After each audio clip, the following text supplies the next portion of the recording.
बचपन में मम्मी जब मुझसे कहती थी कि मेरी बच्ची बहुत सुंदर है तो मुझे इस बात से बहुत खुशी होती थी, पर आज इसी बात से मैं सबसे ज्यादा दुखी हूँ।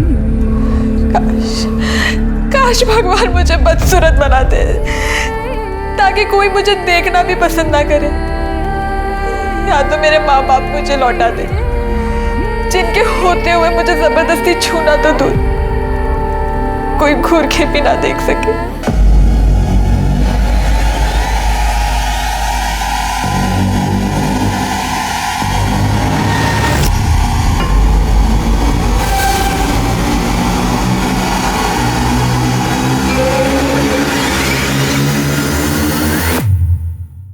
कुछ हुआ है, कुछ तो हुआ है मेरे साथ। मेरे इस शरीर के साथ, पर क्या, कब, किसने, कुछ समझ नहीं आ रहा।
ये क्या कर रहे हो तुम?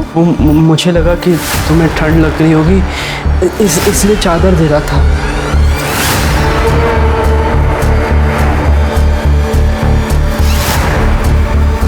क्या कर रहा था तू?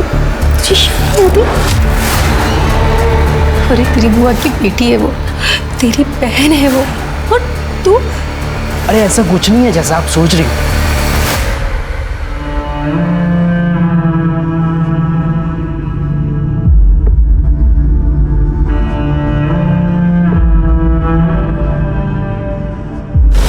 विद्या बेटा, तूने सुबह से कुछ भी नहीं खाया, तेरे लिए कुछ बना के लाऊं?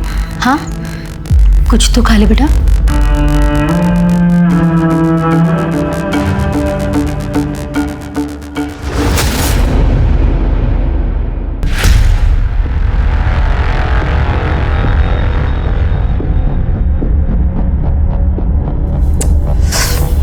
क्या कर रही है यार? तेरे सर पर यही भूत सवार रहता है क्या? सो जा चुपचाप। जैसे कि तुम मेरा सारा भूत उतार ही देते हो। अपने पति के साथ नहीं करूंगी तो और किसके साथ करूंगी? इस आदमी को तो रोमांस करना भी नहीं आता। अरे तो रोमांस है कोई स्विच नहीं, जब मन आया ऑन ऑफ कर लिया। हेलो चाचू प्लीज मुझे यहाँ से ले जाओ। विद्या बेटा क्या हुआ? मुझे मामा जी के घर से ले जाओ। विद्या मैं तुम्हें ले जाऊंगा, पहले ये बताओ कि हुआ क्या, तुम रो क्यों रही हो?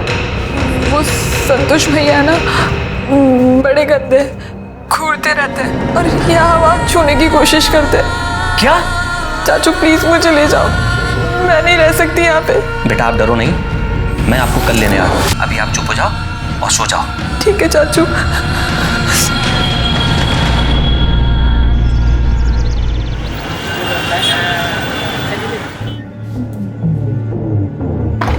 विद्या, विद्या!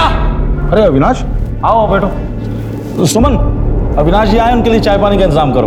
मैं आज चाय नाश्ता करने नहीं आया, विद्या को लेने आया हूँ। विद्या! भाई साहब अभी अभी तो आप आए हैं, क्या बात है, बैठिए ना। विद्या चल। एक मिनट, क्या कर रही तुम? चल क्या रहे हैं? खबरदार, जब विद्या को रोकने की कोशिश की दिखावा तो दोनों ऐसे कर रहे हो जैसे तुम्हें पता ही नहीं इस घर में क्या हो रहा था। नाटक करके दिखा रहे हो मेरे सामने। चल अविनाश, जब वो बहन ही नहीं है ना जिसकी वजह से रिश्ता था, तो अपनी हद में रहो। कहीं ऐसा ना हो कि यहाँ से बेइज्जत होकर जाना पड़े तुम्हें। पहले अपनी इज्जत करना सीख ले। ये तो तेरी बहन की बेटी है ना, इससे तो रिश्ता था ना तेरा। नीच आदमी इस रिश्ते की लाज रख लेता। गलती तुम लोगों की नहीं, गलती मेरी है जो इस बच्ची को इस घर में तुम लोगों के साथ रहने दिया। और तू साले आज के बाद आंख उठाकर भी लड़की को देखा ना तो अच्छा नहीं होगा।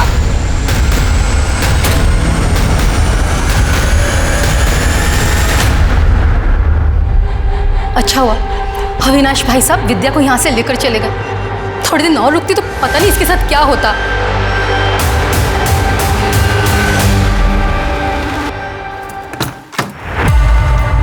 आजा बेटा। नमस्ते चाची। मैंने मना किया था ना, फिर भी आप इसको ले आए। मैं तुम्हें कह देती हूँ, मैं इसकी जिम्मेदारी नहीं उठाने वाली, समझे तुम? तुमसे जिम्मेदारी उठाने के लिए कह कौन रहा है? मैं ख्याल रखूंगा इसका। और वैसे भी तुम ऐसा कर क्या रही हो, हाँ? जो इसके आने से बंद हो जाएगा। तुम्हें शर्म नहीं आती इतनी गंदी बात करते हुए? अपनी भतीजी के लिए अपनी बीवी पे इल्जाम लगा रहे हो। बस फालतू की बकवास पसंद नहीं मुझे। कान खोलकर सुन लो, विद्या यहीं रहेगी जब तक इसकी पढ़ाई पूरी नहीं हो जाती और शादी करके ही अपने घर नहीं चली जाती। तब तक अपनी जुबान बंद रखो। ये क्या बकवास कर रहे हो तुम? चाची प्लीज, मैं आपके पैर पड़ती हूँ, प्लीज मुझे यहाँ रहने दो। अब जो बोलोगी मैं वैसा करूंगी, घर का सारा काम कर दूंगी। मुझे मामा जी के यहाँ नहीं जाना है, प्लीज मुझे यही रहने दो, प्लीज चाची। हट छोड़ पैर मेरे। ये क्या नाटक लगा रखा है चाचा भतीजी ने? जो करना है कर, भाड़ में जाओ। हाँ बेटा, खड़ी हो। अपनी चाची की बातों को दिल पे मत लगा। आजा अपने कमरे पे चल।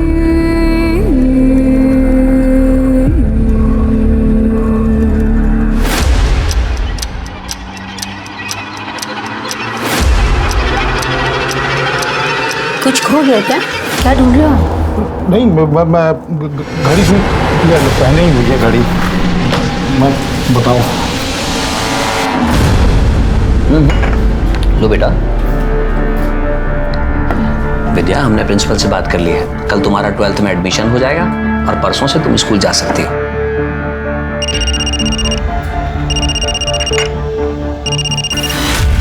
हेलो, विद्या से बात करा मेरी।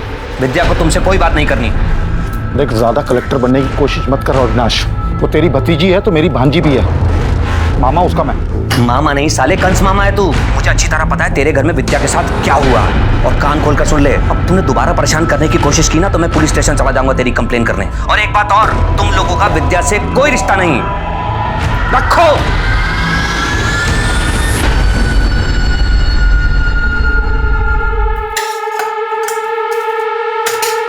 महारानी जी, आराम करके फुर्सत मिल गई हो तो थोड़ा घर का काम करेंगी, या आपने भी अपने चाचा की तरह मुझे इस घर का नौकर समझ के रखा है?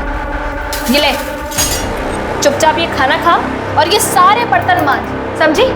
और अगर बिना किचन साफ किए गई ना तो याद रखना।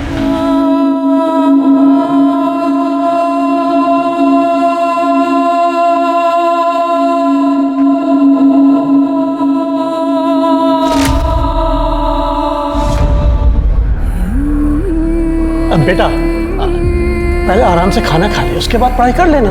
पापा मुझे नहीं खाना है, कल मेरा एग्जाम है और आपने मुझे रिवीजन नहीं कराया ना तो मैं फेल हो जाऊंगी। बेटा खाना नहीं खाएगी तो पेपर कैसे दे पाएगी? देख, मैंने तेरे मनपसंद की सब्जी बनाई है।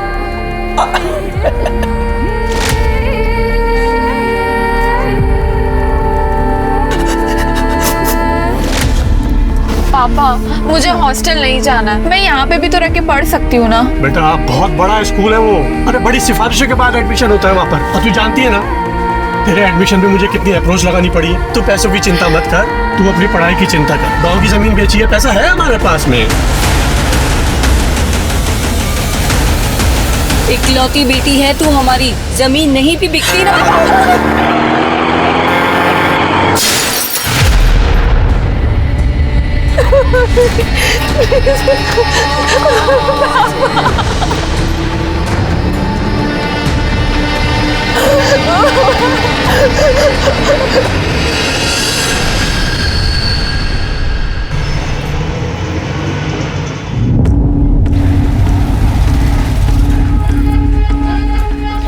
अच्छा सुन, मैं ज़रा पंडिताइन से मिलकर आती हूँ, तो ये झोला लेके घर जा, ठीक है?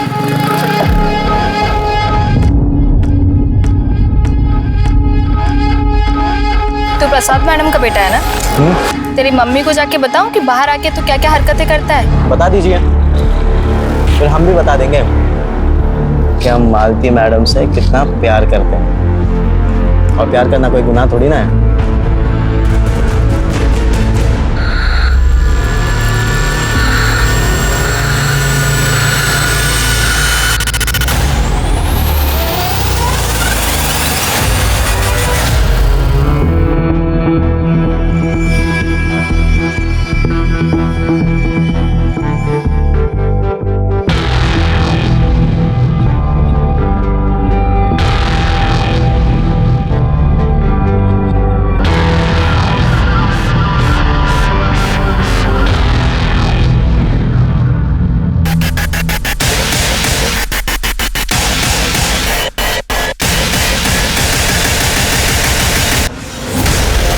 विद्या, जिसके माता पिता उसे हर तरह की खुशी और सुरक्षा देना चाहते थे, वो अब इस दुनिया में नहीं रहे और विद्या लाडली बेटी से अनाथ बन गई और अपने रिश्तेदारों की मोहताज हो गई। जहां उसके रिश्तेदारों को, समाज को उसके प्रति संवेदनशील होना चाहिए था, वहीं वो उसके एकदम विपरीत अत्याचारी बन गए। विद्या एक मासूम बच्ची जो पहले से ही दर्द में थी, लोगों ने उसकी रूह तक को नोच खाने का प्लान बना लिया था।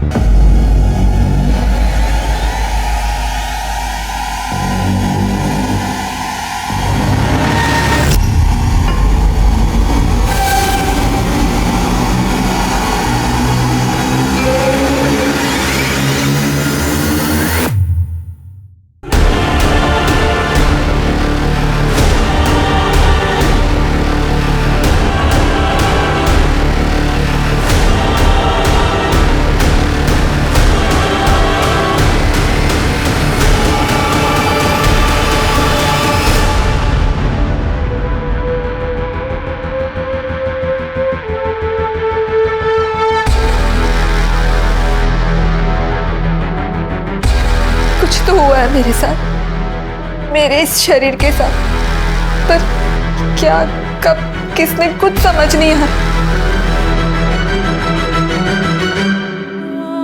क्या मैं एक मांस का टुकड़ा हूं जिसकी ना कोई इच्छाएं है ना कोई जज्बात? क्या मैं हमेशा उन लोगों के लिए एक भोग की चीज बनकर रह जाऊंगी?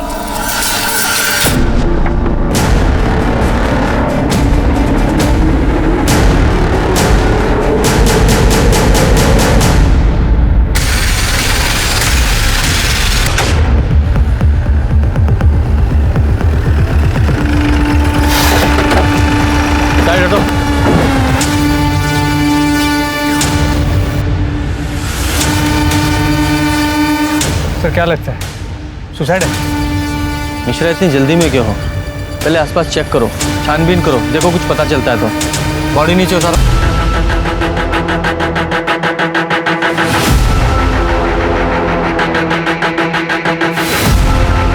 सर आसपास का पूरा एरिया चेक किया, ना कोई सुसाइड नोट मिला है, ना ही कोई क्लू। बॉडी को पोस्टमार्टम के लिए भेजो और पूछताछ करो, शायद किसी ने कुछ देखा या सुना हो।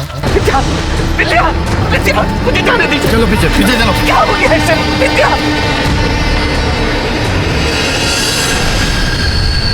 आप लोग विद्या के चाचा चाची हैं, उसके माँ बाप कहाँ हैं?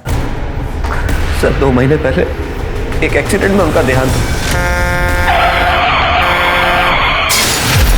सर एक्सीडेंट में भैया भाभी तो नहीं रहे, लेकिन किस्मत से विद्या बच गई थी। हम दोनों और उसके मामा मामी बस यही केयर टेकर थे उसके। उसकी मामी ने जिद की और उसे अपने साथ घर ले गई ताकि वो उनके साथ ही रहे। तो विद्या वापस कब आई? 1 महीने पहले सर। क्यों, वहाँ कुछ प्रॉब्लम थी क्या? सर विद्या ने मुझे बताया था कि उसकी मामी का बेटा संतोष उसे बुरी नजरों से देखता था, घूरता रहता था हर वक्त। बस मैं विद्या को यहाँ सहारनपुर ले आया और यहीं के स्कूल में उसका एडमिशन भी करवा दिया। अच्छा एक बात बताइए, विद्या को पेड़ पे चढ़ना आता था?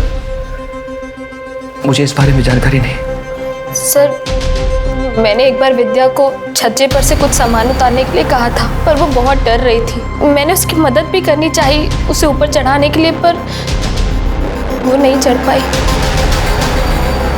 मिश्रा, ये विद्या अगर एक छोटे से छज्जे पर नहीं चढ़ पाई तो इतने बड़े पेड़ पर रस्सी के साथ कैसे चढ़ी होगी? आई डाउट कि वो चढ़ पाई होगी। ये आत्महत्या का नहीं, हत्या का मामला लग रहा है। तुम एक काम करो, एक टीम लेकर मेरठ जाओ, वहाँ उसके मामा मामी और वहाँ के पड़ोसियों से पूछो, शायद कुछ पता चले। सर। पूजा सर, यहाँ के पड़ोसियों से पूछो, देखो क्या चल रहा था।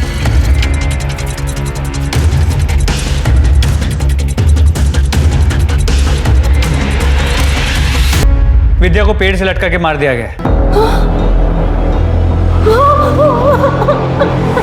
किसने मार दिया? कौन सी बच्ची थी वो?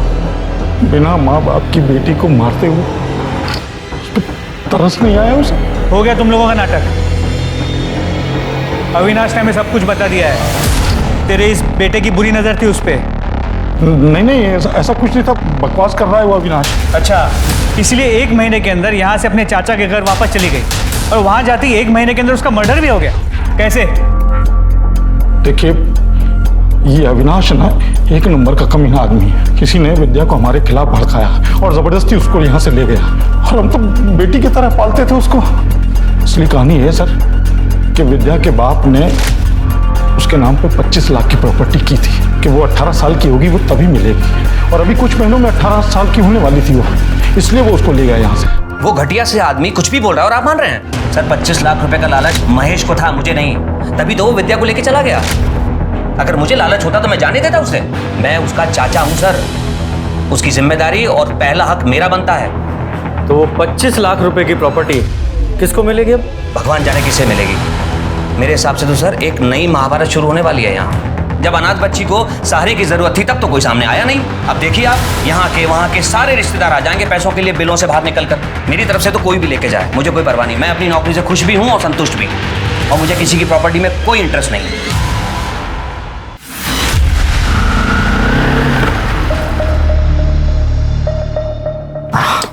क्या है? जब देखो सब्जियां ढोते रहती हो। चलो बैठो, लॉज लेके चलता हूँ तुम्हें, मजे करा के लाता हूँ। पुलिस ने हमें साथ में देख लिया ना तो हम दोनों के पीछे पड़ जाएगी। सुन, भूल जा मुझे और आइंदा मुझसे मिलने की कोशिश मत करना, समझा? ये पुलिस वुलिस का चूना ना हमें नहीं किसी और को लगाना, समझे? और मुझे तुमसे जो भी चाहिए, जब भी चाहिए, तुम्हें देना पड़ेगा। एक बार में बात समझ में नहीं आती क्या? कहा ना नहीं जाऊंगी तेरे साथ, अब चुपचाप यहाँ से निकल, बेवकूफ कहीं का।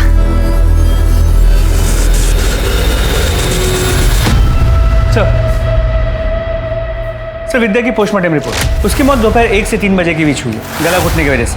और गले पे जो रस्सी के निशान मिले, उससे ये पता चला कि पहले उसके गले में फंदा डाला गया और उसे मारा गया, और फिर उसके बाद उसे पेड़ पे लटकाया गया। मिश्रा, फिर तो रस्सी पर कातिल की उंगलियों के निशान और विद्या के स्ट्रगल के निशान दोनों मिलने चाहिए। जी सर, रस्सी पे विद्या के फिंगरप्रिंट्स हैं, उसके स्ट्रगल के निशान भी है, लेकिन कातिल के फिंगरप्रिंट्स नहीं है। सर लगता है उसने ग्लव्स पहने थे। इसका मतलब ये पक्का मर्डर है, क्योंकि अगर विद्या ने पेड़ पर चढ़कर फांसी लगाने की कोशिश की होती और ऊपर से कूदी होती तो उसकी गर्दन की हड्डी टूटी होती। ऐसा तो पोस्टमार्टम रिपोर्ट में कुछ भी नहीं है। सर एक और बात पता चली, रिपोर्ट के मुताबिक वो सेक्सुअली एक्टिव थी। मर्डर से कुछ दिन पहले भी उसने शारीरिक संबंध बनाए थे, लेकिन उसके साथ रेप हुआ था या उसने अपने मर्जी से सेक्स किया था ये नहीं पता चल पाया, क्योंकि उसके प्राइवेट पार्ट्स पे कोई इंजुरी मार्क्स नहीं है। मिश्रा, ये मर्डर फुल प्लानिंग के साथ किया गया है और इसे जल्दी से जल्दी सॉल्व करने के लिए हमारे पास फॉरेंसिक रिपोर्ट का होना बहुत ज़रूरी है। कब आ रही है? बहुत जल्द आ जाएगी। मिश्रा, एक काम करो, एक टीम के साथ मेरठ जाओ और विद्या के बारे में पूरी डिटेल्स पता लगाओ कि उसका कोई बॉयफ्रेंड था या नहीं था।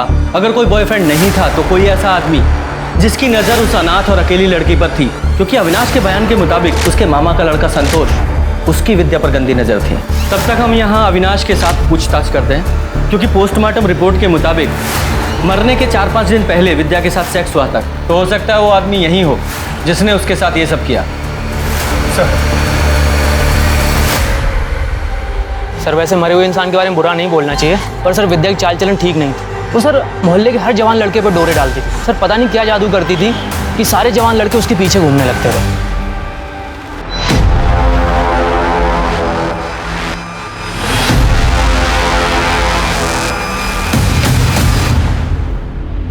अबे ये फन्ने का तेरे बाप की रोड है क्या ये जो बीच में खड़ा है? चल रास्ता छोड़।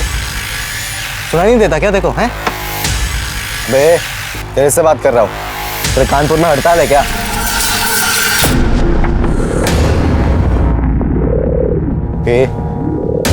कौन है बे तू? नगर सेवक का बेटा हूं मैं। अबे क्यों मार रहा है?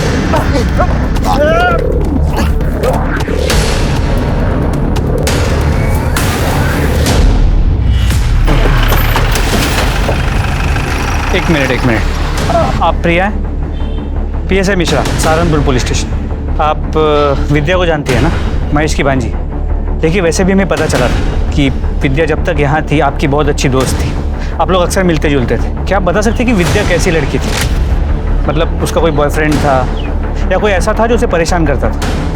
सर विद्या एक बहुत अच्छी लड़की थी, उसका किसी भी लड़के के साथ कोई चक्कर वक्कर नहीं चल रहा था। वो तो मेरे अलावा किसी से बात तक नहीं करती थी सर। हाँ, बस हमेशा डरी डरी सी रहती थी। अपने मम्मी पापा को याद करके बहुत रोती थी सर। उसने अपने मामा के घर के बारे में कुछ बताया था? बताया था सर, सब बताया था। ओए, वो विद्या है ना, तेरी बहन बुआ की बेटी? बहन होगी तेरी, दोबारा बहन मत बोलियो। वैसे भगवान ने गलती करी है, विद्या को इतना मस्त बनाकर और ऊपर से तेरी बहन बना दी। साले मुंह तोड़ दूंगा, बहन होगी तेरी, बहन मत बोलियो दोबारा। क्या हो गया, इतना क्यों चिढ़ रहा है? क्या हो गया? एक तो कब से ट्राई कर रहा हूँ, हाथ नहीं लगने दे रही, और ऊपर से तू परेशान कर रहा है। अरे विद्या, तू आ गई? ये देख क्या लाया हूं तेरे लिए मैं, आइसक्रीम। ये ले। मुझे नहीं खानी है। अरे खाना। मामा जी आप खा लो, मुझे नहीं चाहिए। अरे तेरा इंतजार कर रहा हूं, तेरे लिए लाया हूं। आप खा लो। अरे मैं खिलाता हूँ, मैं खिलाता हूँ।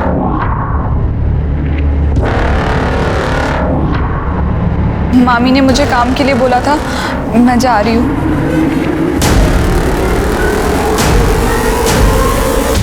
उसने मुझे अपने चाचा चाची के बारे में भी बताया था, तो मैंने ही उसे आइडिया दिया था कि वो अपने चाचा के घर चली जाए ताकि इन सब चीज़ों से बच सके।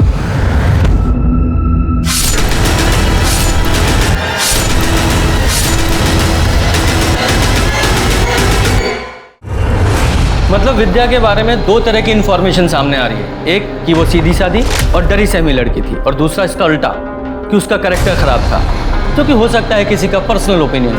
लेकिन महेश और संतोष के बारे में दोनों बार सेम इन्फॉर्मेशन आई कि दोनों का बड़ा घटिया कैरेक्टर था। एक काम करो, ये संतोष और महेश दोनों के कॉल रिकॉर्ड्स और मोबाइल लोकेशंस निकलवाओ और विद्या के बारे में पूरी डिटेल्स निकालो और ज़्यादा। सर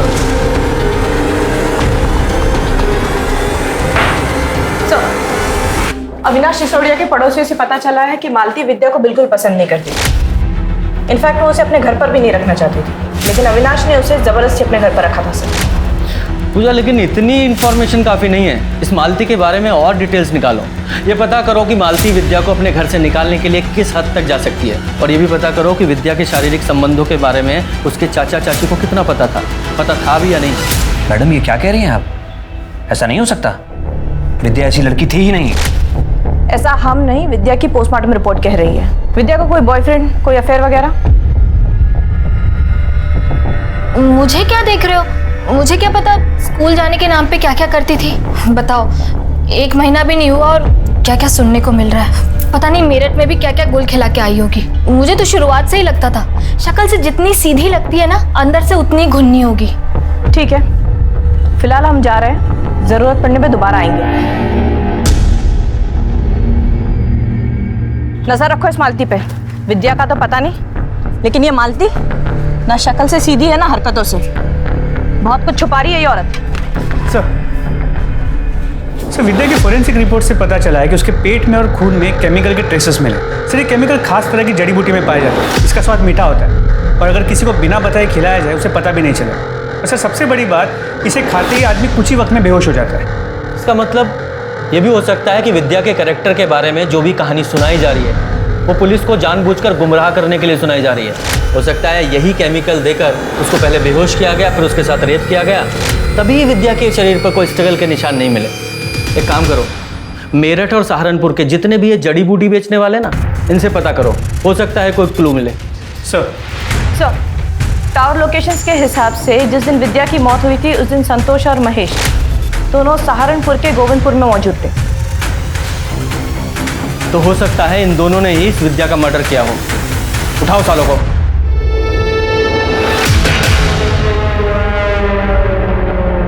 एक मिनट बात करते हैं। अरे क्या चाहिए? अबे मार क्यों अबे कौन है तू? सारे नगर सेवक का बेटा, उसे काट दूंगा तुझे मैं।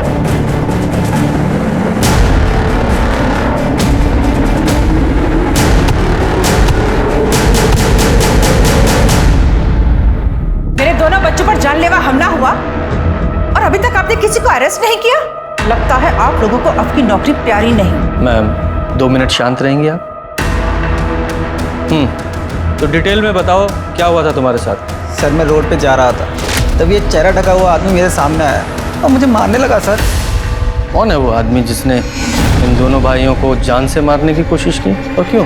सर हो सकता है इसका विद्या के मर्डर से कोई लेना देना हो। कौन विद्या? हम किसी विद्या को नहीं जानते। नहीं सर। सर ऐसे सर ये तो इस महेश की बीवी है, सुमन। ये मेमोरी कार्ड मुझे मेरे अलमारी से मिला। जब मैंने इसे अपने फ़ोन में डाला तो विद्या के कुछ फ़ोटोज़ और वीडियोज़ मिले नहाने के, जो मेरे पति और बेटे ने निकाले। सर सिंह गलती हो गई सर, बहुत बड़ी गलती हो गई।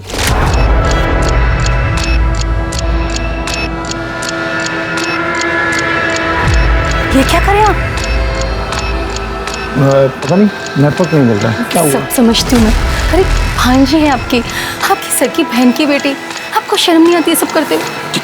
क्या बकवास कर रही है तू? मैं सोच भी नहीं सकता हूँ ऐसा। हेलो हेलो, सुमन सब भाग गई थी, लेकिन उसे ये नहीं पता था कि मैंने विद्या की नहाते हुई फोटो खींच ली है और अपने मेमोरी कार्ड में डाल के अपने अलमारी में कपड़ों के पीछे छुपा दिया। मैं उस फोटो का फायदा उठा पाता उससे पहले ही विद्या अपने चाचा के साथ यहाँ सहारनपुर चली आई थी और मेमोरी कार्ड भी गायब था। मैंने पूरे घर में मेमोरी कार्ड ढूंढा सर, मुझे नहीं मिला।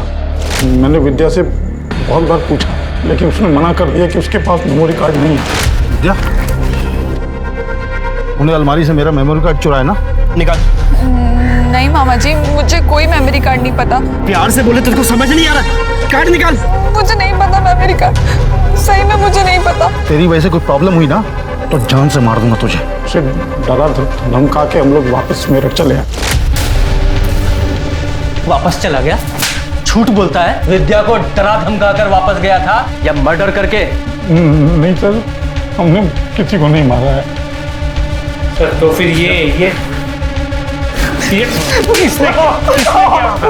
तू भी सपने देखता था ना उसके साथ सोने के? हमने ये भी पता किया है कि तूने उसे दोस्तों के जरिए उसे बदनाम किया था। हाँ, उसका कैरेक्टर खराब करना चाहता था तू। सर मैंने उसे नहीं मारा सर। एक्चुअली मुझे कोई लड़की भाव नहीं देती थी, तो मैंने सोचा कि विद्या घर पर ही है तो उसे ही पटा लेता। फिर उसने भी मुझे भाव नहीं दिया तो मुझे गुस्सा आ गया और मैंने उसे बदनाम करना शुरू कर दिया। तेरी तो वो बहन थी ना? सर नहीं मारा।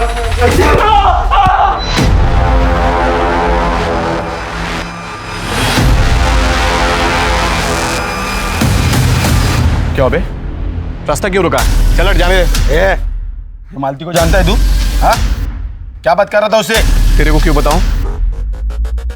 पुलिस किधर भागता है? तलाशी करो। ये सब जेब में लेके घूमता है। किस किस को मारा इससे? सर ये मेरा भाई है प्रकाश। और ये है वो पंच जिससे तुम्हारे भाई ने नितिन और अनिल दोनों को मारा। क्यों मिश्रा, इतनी आसानी से नहीं बोलेगा, थोड़ी खातिर करो इसकी। सर सर बताती हूँ। बताओ। मेरे पति अविनाश मुझ पर बिल्कुल ध्यान नहीं देते, ना वो मुझे खुश कर पाते और ना ही बच्चा दे पाते, और इसीलिए मैंने नितिन के साथ अफेयर कर लिया। आगे बोलो। वो ही मेरी जिंदगी की सबसे बड़ी भूल थी। हम लौट जाते थे और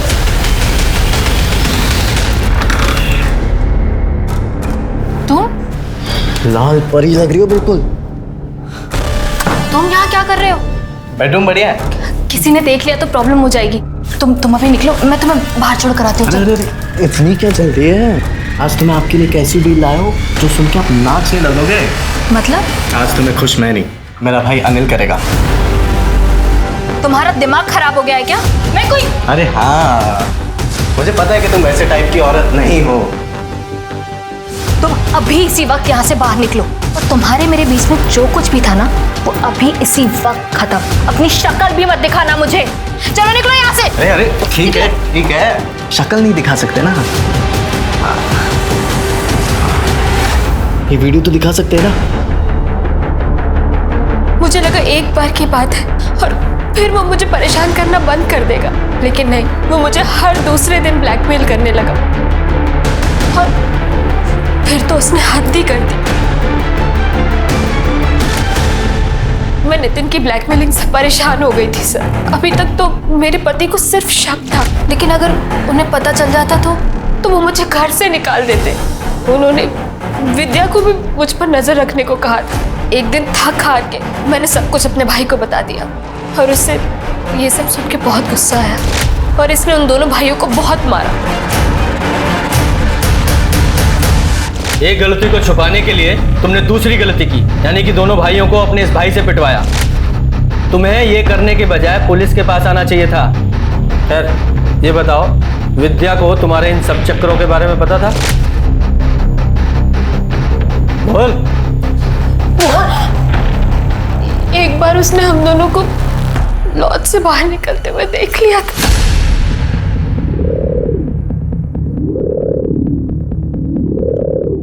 सुन, तूने अभी जो यहाँ देखा ना, किसी को बताना मत समझी। अगर तेरे चाचा को पता चला ना, तुझे घर से निकाल दूंगी और भेज दूंगी तेरे मामा के पास। नहीं, मैं चाचू को कुछ नहीं बोलूंगी। विद्या के बोलने के बाद भी तुझे डर था कि कहीं वो तेरे पति को ना बता दे, इसलिए तूने और तेरे भाई ने मिलकर विद्या को मार डाला। नहीं सर, हमने ऐसा कुछ नहीं किया। ऐसा नहीं तो कैसा किया? चारा बनाकर उन दोनों भाइयों के सामने विद्या को डाल दिया। नहीं सर, मैं तो खुद गलती से उन कमीनों के चंगुल में फंस गई थी। फिर मैं उस बेचारी मासूम विद्या को क्यों फंसाती? बेचारी मासूम विद्या? जब तूने विद्या को जड़ी बूटी देकर बेहोश करके उन भेड़ियों के सामने डाला था, तब नहीं ख्याल है बेचारी मासूम विद्या का? सच बोल, क्या है? बोल। हमें पता है वो जड़ी बूटी तूने कहां से खरीदी, और उस जड़ी बूटी बेचने वाले ने भी तुम्हें पहचान लिया है। झूठ बोलने से कोई फायदा नहीं है। बोल, सारी बात बता। सर, मुझसे बहुत बड़ी गलती हो गई। क्या किया था तूने उसके साथ? एक दिन जब मैं और विद्या मार्केट से आ रहे थे। सॉरी। तू कहाँ जा रही है? अच्छा सुन ना, मुझे इसकी मजे चाहिए। बकवास बंद कर, वो बच्ची। अबे चुप, अम्मा बनने की कोशिश मत कर। तुझे जो कुछ भी करना है ना, मेरे साथ कर ले, पर प्लीज उसको छोड़ दे। पकड़ो भाई। तू कुछ दाल चावल खाती है क्या? नहीं ना। अगर मैं तेरा वो वीडियो इस सारे शहर में वायरल कर दूं, वो वीडियो अगर इस सारी दुनिया ने देख ली ना, तो वो प्रॉब्लम भी तेरे लिए छोटी नहीं है। क्यों फालतू का रिस्क ले रही है? कल हम घर आएंगे, सारी चीजें तैयार करके रखना। विद्या, ये ले तेरी चाय।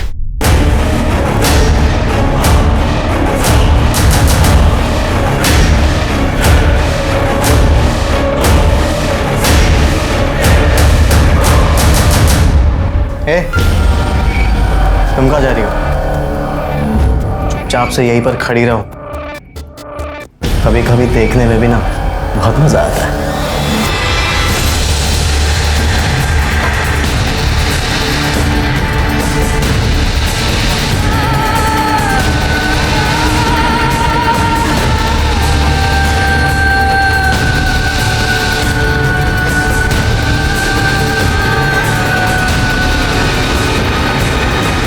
विद्या को जब होश आया तो उसे समझ में आ गया था कि उसके साथ कुछ हुआ है, लेकिन क्या हुआ है, किसने किया है, वो कुछ समझ नहीं पा रही थी।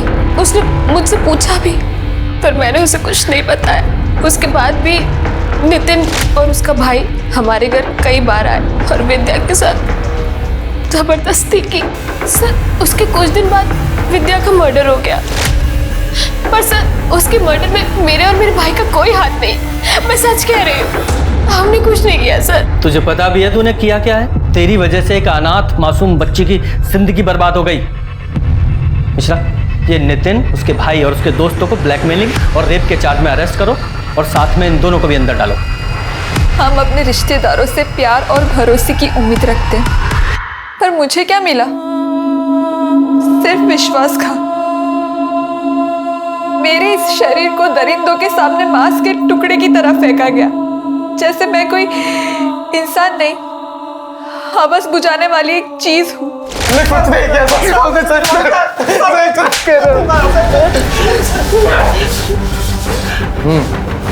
क्या बता? अबे बता ना, बोल, बता। सर हमें तलब लग गई थी, तो मालती के बाद हमें विद्या पसंद आ गई थी, इसलिए हमें विद्या के साथ। इसलिए तूने मालती को ब्लैकमेल किया और विद्या के साथ रेप किया, और तुम लोगों का भांडा ना फूट जाए इसलिए उसको मार डाला। नहीं सर हमने नहीं मारा उसे सर हमें जो चाहिए था वो तो मिल ही रहा था ना सर, तो हम क्यों मारेंगे सर उसे? सर वो तो ना हमारी शक्ल पहचानती थी ना नाम जानती थी। विद्या तुम्हारे नाम और शक्ल नहीं पहचानती थी, लेकिन मालती तो तुम्हें अच्छे से जानती थी ना। सर हमने नहीं मारा है विद्या को, और जिस वक्त विद्या का मर्डर हुआ था तभी तो हम सिनेमा हॉल में फिल्म देख रहे थे। सिंह, इनकी अच्छे से तोड़ाई करो। मिश्रा, इनकी सिनेमा हॉल वाली स्टोरी की अच्छे से जांच करो कि इसमें कितनी सच्चाई है। जी सर।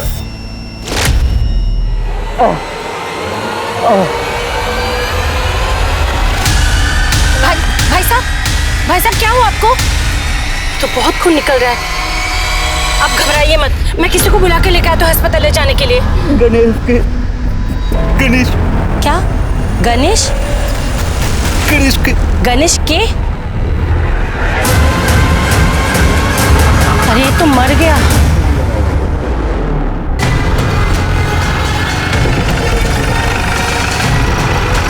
जाइए।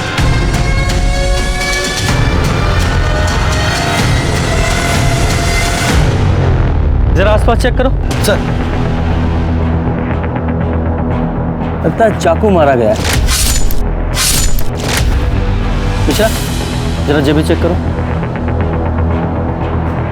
मोबाइल पर्स कुछ भी नहीं। मतलब कातिल नहीं चाहता था कि इसकी आइडेंटिटी किसी को पता चले, इसलिए मोबाइल, पर्स, आईडी कार्ड सब ले गया। सिंह, कुछ मिला? नहीं सर, मर्डर वेपन या आईडी प्रूफ कुछ भी नहीं मिला। ठीक है, बॉडी को पोस्टमार्टम के लिए भेजो। सर, और वो औरत कहाँ है जिसने फोन किया था? जी मैंने किया था। आपने उस आदमी को देखा था जिसने इसे चाकू मारा? जी नहीं, जब तक मैं यहाँ आई तब तक वो तड़प रहा था, बस एक नाम ले रहा था। गणेश गणेश के गणेश के। गणेश के। पूजा सर। स्टेटमेंट लो। Yes sir. मिश्रा, ये गणेश के, इसका क्या मतलब हुआ? सर हो सकता है कि ये अपने किलर का नाम ले रहा है। ये कुछ और है या किलर का नाम, ये पता लगाना पड़ेगा।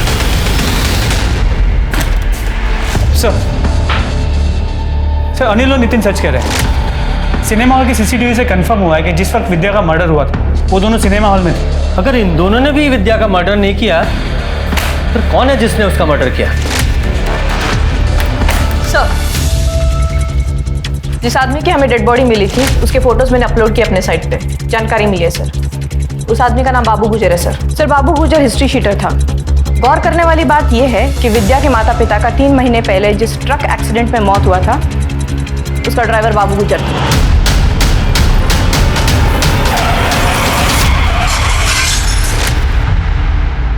और एक बात, बाबू गुजर पिछले 6 महीने से फरार था, वांटेड क्रिमिनल था सर। ये बाबू के ट्रक से विद्या के माँ बाप की गाड़ी का एक्सीडेंट होना और इस बाबू का यहाँ गोविंदपुरा में जहाँ विद्या रहती है यहाँ मर्डर होना महज इत्तेफाक नहीं हो सकता। देखो, विद्या के माँ बाप के साथ साथ विद्या के मर्डर में भी इस बाबू का हाथ हो सकता है। और ये बाबू मरते वक्त क्या बोला था? गणेश के, इसका क्या मतलब है? सर गणेश के का मतलब तो अब तक नहीं समझ में आया, लेकिन इस बाबू गुर्जर का एड्रेस हम उसके रिकॉर्ड से निकाल सकते हैं। किधर? सर यहीं पे आ गया दूसरा घर। सही है बाबू गुर्जर। यहाँ का ताला तो पहले ही टूटा हुआ है। लगता है हमसे पहले कोई यहाँ पहुंच चुका था। चलो अंदर चल के देखते हैं। सर आपने सही कहा था, हमसे पहले वो यहाँ आ चुका है। हाँ, और शायद उसे वो मिल भी चुका हो जिसकी तलाश में वो यहाँ आया था। लेकिन फिर भी घर की अच्छे से तलाशी लो, घर का कोना कोना छानो।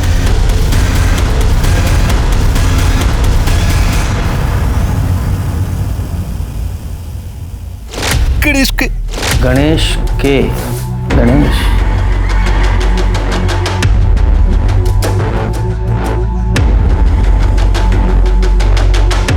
गणेश के पीछे।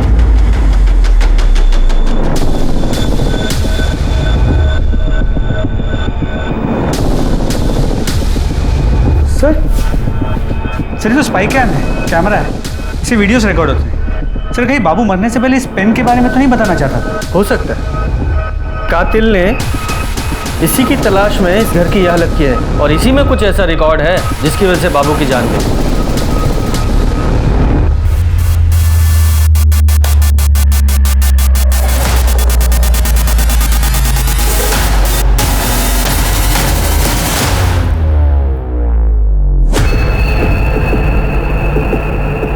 अब बोल। सहारनपुर दिल्ली हाईवे के लिए सरकार ने बहुत सारे लोगों से जमीनें ली थी और अच्छा खासा मुआवजा भी दिया था। हमारी भी जमीन ली गई थी, लेकिन मेरे हिस्से में क्या आया? चंद टुकड़े। जानते हैं क्यों? क्योंकि मेरे अपने ही भाई ने धोखा देकर सारी जमीन अपने नाम करा ली। मैं बदले की आग में जल रहा था, इसलिए मैंने बाबू को सुपारी देकर ट्रक से उन दोनों का एक्सीडेंट करवा दी।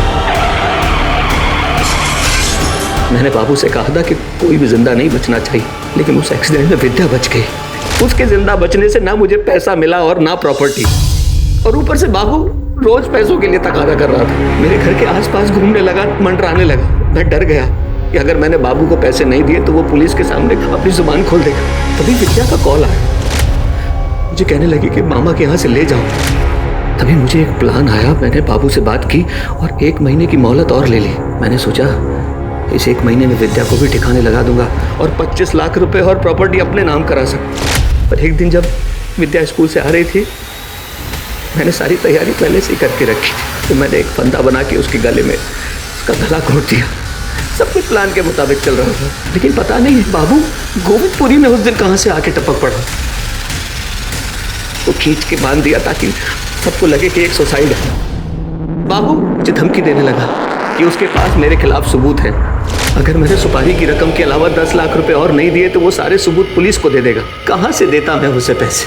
तब मुझे ख्याल आया कि जब मैं अपने भाई भाभी को पैसों के लिए मार सकता हूँ तो बाबू की औकात क्या है?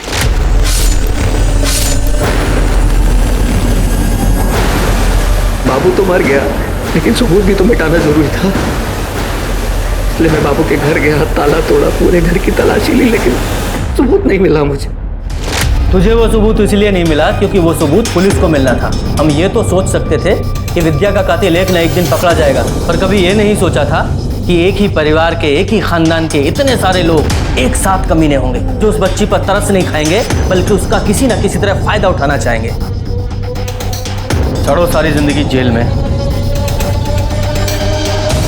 अविनाश, महेश, संतोष, नितिन और बाबू जैसे लोगों को जानवर कहना दरअसल जानवरों के साथ ज्यादती होगी, क्योंकि जानवर भी तब हमला करता है जब वो असुरक्षित महसूस करता है या फिर अपना पेट भरना चाहता है। लेकिन किसी लाचार, मासूम, जरूरतमंद इंसान को सहारा देने से पहले हम उसका फायदा उठाने की सोचते हैं। जब भी ऐसी प्रवृत्ति, ऐसे विचार हमें अपने अंदर पनपते हुए दिखाई दें तो हमें तुरंत सतर्क हो जाना चाहिए, क्योंकि इसके परिणाम कभी भी अच्छे नहीं हो सकते। अब मैं अनूप सोनी आपसे विदा लेता हूं। फिर मुलाकात होगी क्राइम पेट्रोल सतर्क में एक और नए केस के साथ। तब तक अपना और अपने परिवार का ख्याल रखें, सतर्क रहें, सुरक्षित रहें और देखते रहें क्राइम पेट्रोल सतर्क। जय हिंद।